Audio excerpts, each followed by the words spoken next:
नमस्कार, मैं हूं अंकित और आप देख रहे हैं राग बिहारी। आज राग बिहारी में हम बात करेंगे आरजेडी के अंदर उस पड़ताल की, उस जांच की जो लगातार जारी है कि आखिर में हार के पीछे ऐसी कौन सी वजह थी। उसके साथ ही उन लोगों को भी आइडेंटिफाई किया जा रहा है जो लोग आगे हैं इस बात पे कि वो हार के पीछे बड़ी वजह हैं, उनसे नुकसान हुआ है पार्टी को। ऐसे लोगों को, भीतर घातियों को पहचानने के लिए आरजेडी क्या कर रही है, इसको हम समझेंगे। इसके साथ ही जानेंगे कि अमित शाह, गृह मंत्री अमित शाह ने ऐसा क्यों कहा कि कोई इस बात पे घमंड ना करे कि उसकी वजह से बिहार में जीत हुई है। ये जो जेपी नड्डा के घर पे भोज हुआ, बैठक हुई, उस बीच ये बात आई, उनके आवास पे जो बैठक हुई थी उस बीच ये बात आई। तो क्या ऐसा क्यों कहा उन्होंने और उसके पीछे का संदेश क्या है, बिहार के नेताओं को संदेश क्या है, इस पे हम बात करेंगे। साथ ही बात करेंगे कि नीतीश की जो नई सरकार है उसमें यह कहा जा रहा है, कुछ लोग तो ऐसे, विपक्ष ने तो ये तक कह दिया कि ये बीजेपी की सरकार है। बीजेपी का असर इस मंत्रिमंडल में, सरकार पे कितना होगा, इस पर भी हम बात करेंगे। बात करने के लिए हमारे साथ हैं हमारे executive editor Pankaj Kumar. Sir, भीतर घातियों को पहचानने में जुटी है आरजेडी। कौन है भीतर घाती, किसको पहचानना चाह रही है? देखिए, प्रमंडल वाइज बैठक हो रही है, आपको बता दें, और उसके बाद जितने लोग जीते हैं और जितने हारे हैं उन सबको बुलाने की प्रक्रिया जारी है। मगध प्रमंडल के लोगों से बातचीत हुई। बातचीत में सिद्दीकी साहब मौजूद थे, भोला यादव मौजूद थे, और उनसे ये जानने का प्रयास किया गया कि अगर इस तरह की करारी हार हुई है तो उसके पीछे वजह क्या है, कौन से ऐसे लोग हैं जो अलग अलग सीट पे जिन्होंने भीतर घात किया है। ये सारी वजहें पता करने की कोशिश की जा रही है। आपको बता दें कि 4 दिसंबर तक ये प्रक्रिया चलेगी और 4 दिसंबर के बाद संगठन स्तर पर मीटिंग होगी, जिला अध्यक्ष बुलाया जाएगा, तमाम लोग बुलाए जाएंगे और उसके बाद उनसे पूछा जाएगा कि आखिरकार हार क्यों हुई। तो हार की समीक्षा की जा रही है। कल की बैठक में दिखे थे मंगनी लाल मंडल, पूर्व मंत्री अब्दुल बारी सिद्दीकी, भोला यादव जैसे लोग दिख रहे थे। प्रमंडलवार बैठक आरजेडी कर रही है। उसके बाद से 5 से 9 दिसंबर के बीच पार्टी के जिला अध्यक्ष, प्रधान महासचिव और प्रदेश पदाधिकारियों के साथ बैठक होगी। प्रत्याशियों की ओर से दिए गए नामों के बारे में पार्टी के पदाधिकारियों से पूछा जाएगा और साथ ही जिनका नाम भीतर घात करने वालों की सूची में होगा उनसे भी इस बाबत पूछा जाएगा, इस बारे में बात की जाएगी। और अगर संतोषप्रद जवाब नहीं मिलता है तो फिर आप ये जान लीजिए कि उनको निकाला जाएगा, ऐसी सूचना आ रही है। अब देखिए, गुरुवार को सारण प्रमंडल की बैठक है, शुक्रवार को पूर्णिया प्रमंडल के प्रत्याशियों के साथ बैठक तय है और इन बैठकों में पार्टी नेताओं से भविष्य में अपनाई जाने वाली रणनीतियों, जनहित के मुद्दे को लेकर के भी चर्चा होने जा रही है। तो ये बैठक इस तरीके से हो रहा है, जो हारे जो जीते, उस प्रमंडल में जितने भी लोग हैं उन सबके साथ बैठ कर के ये पता करने की कोशिश है। फिर संगठन में जो पदाधिकारी हैं उनके साथ 5 से 9 तारीख को बैठक होगी और फिर जिस पर आरोप लगेगा कि इन लोगों ने भीतरघात किया है उन्हें बुलाया जाएगा, उनका पक्ष जाना जाएगा और उसके बाद उस हिसाब से कार्रवाई की जाएगी। भीतरघातियों पर ये होगा। अब बाहर घाते भी कुछ हैं, वो तो खुला है कि जिन लोगों को शामिल अपने साथ नहीं किए, जो बगावत की, उन लोगों ने भी हराया। कोई यह ना सोचे कि उसके कारण जीत हुई है। ऐसा अमित शाह क्यों बोल रहे हैं, अपने कार्यकर्ताओं को ऐसा संदेश देना चाह रहे हैं? देखिए, बिहार में प्रचंड जीत हुई है और प्रचंड जीत के बाद घमंड हो जाता है कई बार, और वो कई बार अति आत्मविश्वास कब घमंड का स्वरूप ले लेता है ये लोगों को पता ही नहीं चलता। चूंकि अमित शाह सफल चाणक्य के तौर पर देखे जाते हैं, चाणक्य इनफैक्ट कहे जाते हैं, तो उनको पता है प्रचंड जीत तो हो गई, लेकिन ये प्रचंड जीत अगर घमंड का रूप ले लिया तो जो हम कहते हैं ना कि भाई हम आपके सेवक हैं, हम रिप्रेजेंटेटिव हैं, वो कहीं अपने आप को मालिक ना मानने लगे। इसलिए बिहार के तमाम बड़े नेताओं की बैठक हुई। जेपी नड्डा भी मौजूद थे, अमित शाह भी मौजूद थे और उन्होंने साफ लहजे में कह दिया कि किसी को ये घमंड ना रहे कि उसकी वजह से जीत हुई। जबकि उन्होंने पूरे अपने भाषण में ये भी कहा कि तमाम कार्यकर्ताओं की जीत है, उनकी वजह से जीत है। उन सब लोगों ने जिन्होंने प्रयास किया, भले ही 1% प्रयास भी असरदार रहा है तो बहुत बड़ा प्रयास है, क्योंकि 1% कोई छोटा नहीं होता। तो एक बड़े नेता के तौर पर, एक कुशल राजनीतिज्ञ के तौर पर, एक चाणक्य के तौर पर उन्होंने अपने पार्टी के नेताओं को आगाह किया है कि आपका काम डिलीवर करना है। लोगों ने आप पर बहुत बड़ा भरोसा जताया है और उस भरोसे पे खड़ा होना छोटी बड़ी चुनौती नहीं है, बड़ी चुनौती है। इसलिए आपको बड़ी चुनौती को देखते हुए लोगों के हिसाब से, उनकी आकांक्षाओं के हिसाब से डिलीवर करना है, क्योंकि ये वही लोग हैं जिन्होंने आपको सिर पर तो बिठाया है, लेकिन आप उनके एक्सपेक्टेशन के अनुरूप काम नहीं करेंगे तो आपको कभी भी जमीन पर ला खड़ा करेंगे। और अमित शाह इस बात को बेहतर समझते हैं। इसीलिए आप देखेंगे कि बीजेपी की लगातार कोशिश रहती है कि जहां वो सत्ता में आती है फिर वो सत्ता में कैसे बरकरार रहे, उसके लिए तमाम प्रयास करती है। अब देखिए, यहां बहुत दिन बाद बीजेपी ड्राइविंग सीट पर दिखाई पड़ रही है।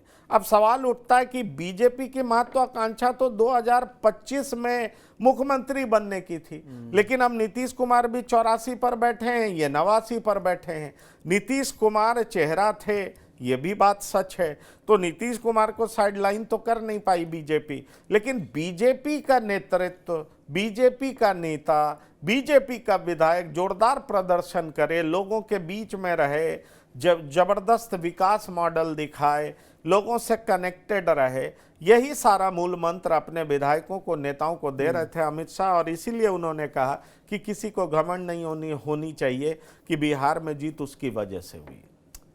बीजेपी नीतीश कुमार को साइड लाइन तो नहीं कर सकती है, लेकिन क्या ये कहा जाए कि बीजेपी ने नीतीश कुमार को लाइन पर कर लिया है, साइड लाइन करने की जगह? अब ये कहा जा रहा है कि नई सरकार में बीजेपी का पूरा असर दिखेगा, बीजेपी के मंत्री और मिनिस्टर ज़्यादा हैं, संख्या तो ठीक है, लेकिन मुद्दों पर भी नीतीश कुमार जो जिस तरीके से कार्यशैली है, तो क्या इस सरकार में बीजेपी में ये सरकार है, माहौल उसका मुद्दे ज़्यादा दिखेंगे? देखिए, मुझे लगता है ये विपक्ष इस तरह का नैरेटिव सेट करने का प्रयास कर रहा है, और करे भी क्यों ना, वो विपक्ष है, बहुत तरह की बात तो करेगा ही करेगा।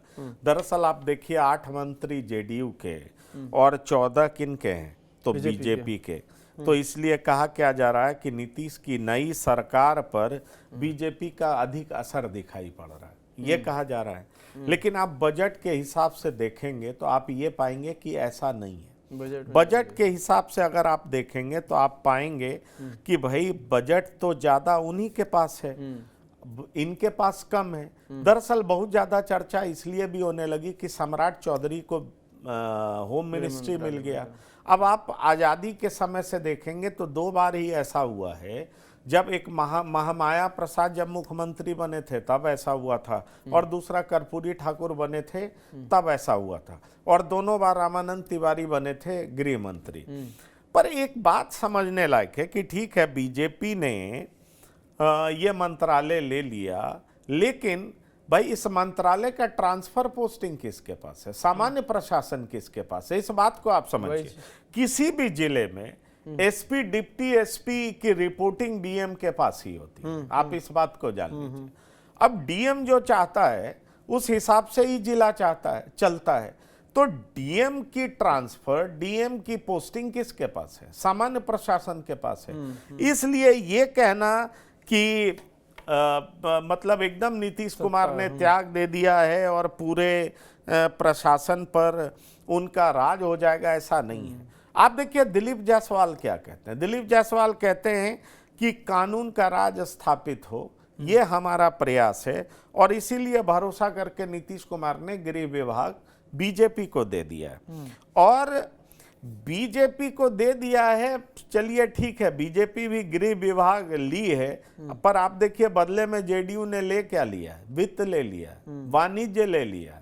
अब आप ये समझिए, उद्योग इनके सिर पर रख दिया कि लाइए इन्वेस्टमेंट, बड़ा बोलते हैं ना, तो इन्वेस्टमेंट लाइए, आपकी बड़ी चर्चा रहती है तो लाइए इन्वेस्टमेंट। अब देखिए, शिक्षा विभाग जिसका सबसे बड़ा बजट है, किसके पास है? ये सोच लीजिए, शिक्षा विभाग 60,000 करोड़ का बजट है, वो किसके पास है? तो वो जेडीयू के पास है। आपको मालूम है ना, कि जेडीयू के हाँ, सुनील कुमार शिक्षा मंत्री हैं। उसके बाद स्वास्थ्य जो है सो बीजेपी के पास है 20,000 करोड़, गृह 17,000 करोड़, ग्रामीण विकास 16,000 करोड़, ऊर्जा 13,000 करोड़। अब ग्रामीण विकास किसके पास है? ऊर्जा जो है आपको मालूम है विजेंद्र यादव के पास है। फिर नगर विकास 11,000 करोड़, ये सब नगर विकास बीजेपी के पास है।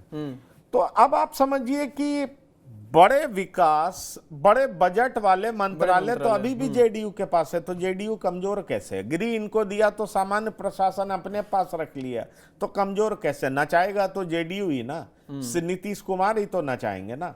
तो पावर तो उनके पास ही कॉन्सेंट्रेटेड है ना। इसलिए एक परसेप्शन लेवल पे ये जरूर दिखाने का प्रयास किया गया कि बीजेपी अब पिछलग्गू नहीं है, बीजेपी अब जो है सो उनके पीछे नीतीश ने भी सोचा होगा थोड़ा सा बराबर का संदेश मिल जाए कि ठीक है गृह आपको दे दिया, लेकिन वही है कि जब रिपोर्टिंग वही तो मैं आपसे कह रहा हूं कि स्वास्थ्य, गृह और नगर विकास, ये 3 विभाग आप हटा लीजिए तो सारे बजट वाले विभाग जेडीयू के पास हैं, बड़े बजट वाले विभाग। अब ऐसे में कोई कह देगा कि भाई उद्योग विभाग बीजेपी के पास है। इसलिए मैं इस बात को नहीं मानता कि एकदम क्या कहते हैं इस बार सरकार पर छाप बीजेपी का ही है, ऐसा नहीं। बीजेपी का छाप नहीं है, लेकिन अब यह है कि मंत्रियों की संख्या और उस हिसाब से थोड़ा सा असर तो ज़्यादा मुझे लगता है कि होगा ही, जिसको जो संदेश भी जा रहा है। देखिए ये तो सच बात है ना, दोनों एक पार्टी तो है नहीं, संदेश जा रहा है पर दोनों एक दल तो है नहीं। हाँ घटक दल हैं, पर ये तो चाहेंगे ना कि मैक्सिमम क्या एक्सट्रैक्ट कर लें, अपने पाले में कर लें। अब देखिए लड़ाई है ना स्पीकर की, भाई स्पीकर की लड़ाई चल रही है ना। बीजेपी चाहेगी ना कि सदन का बागडोर भी अपने पास रखे, और इसकी लड़ाई चल रही है। देखिए क्या होता है, इस बात को आप जान लीजिए। 2 लोग हैं, एक जेडीयू से दामोदर रावत की चर्चा है, बीजेपी से प्रेम कुमार की चर्चा है। अब कौन बना लेने में सफल होता है ये देखना दिलचस्प होगा। तो देखिए राजनीति है तो दांवपेच तो होगा ही, भले ही एक गठबंधन में है, 2 घटक दल हैं तो अपने अपने इंटरेस्ट का तो ज्यादा सोचेंगे ही, और फिर हिस्सेदारी में ज्यादा लेना चाहेंगे ही, इस बात को आप जान लीजिए। लेकिन इन दोनों को पता है कि दोनों एक दूसरे के बगैर राजनीति कर नहीं पाएंगे ठीक ढंग से, इसलिए दोनों एक दूसरे के साथ ही रहेंगे।